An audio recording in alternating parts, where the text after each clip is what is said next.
बिस्मिल्लाहिर रहमानिर रहीम। अल्लाहुम्मा सल्लि अला मुहम्मद व अला आलि मुहम्मद।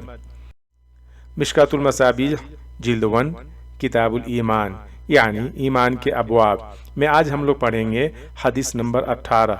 ये हदीस नंबर 18 जो है मुत्तफ़क़ुन अलैह है, यानी बुखारी और मुस्लिम दोनों में ये मौजूद है। हदीस का नंबर्स मैं नीचे डिस्क्रिप्शन में दे दूंगा इंशाअल्लाह।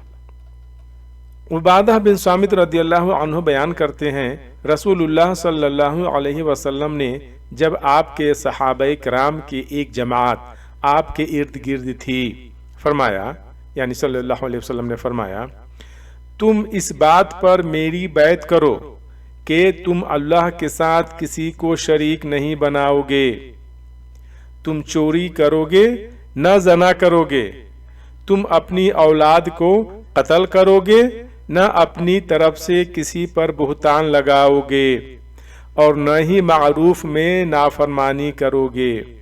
बस तुम में से जो शख्स ये वहद वफा करेगा तो उसका अज्र अल्लाह के ज़िम्मे है, और जिसने इनमें से किसी चीज़ का इर्तिकाब किया और उसे दुनिया में उसकी सज़ा मिल गई तो उसके लिए कफ़ारा है, और जिसने इनमें से किसी चीज़ का इर्तिकाब किया फिर अल्लाह ने उसकी पर्दा पोशी फरमाई तो उसका मामला अल्लाह के सुपुर्द है।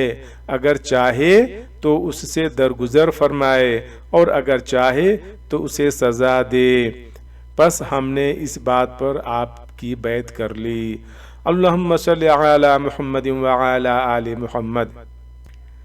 अगर आपने अभी तक इस चैनल यानी सिरातुल मुस्तकीम चैनल को सब्सक्राइब नहीं किया है तो सब्सक्राइब कर लें और किताब व सुन्नत की तालीमात से जुड़ जाएं। और जैसा कि आप जानते हैं, इस प्लेटफॉर्म से सिर्फ़ और सिर्फ किताब व सुन्नत की बात पेश करने की कोशिश की जाती है, क़िस्से कहानियाँ नहीं। जज़ाकुमुल्लाह खैरा। अस्सलामु अलैकुम व रहमतुल्लाहि व बरकातुहू।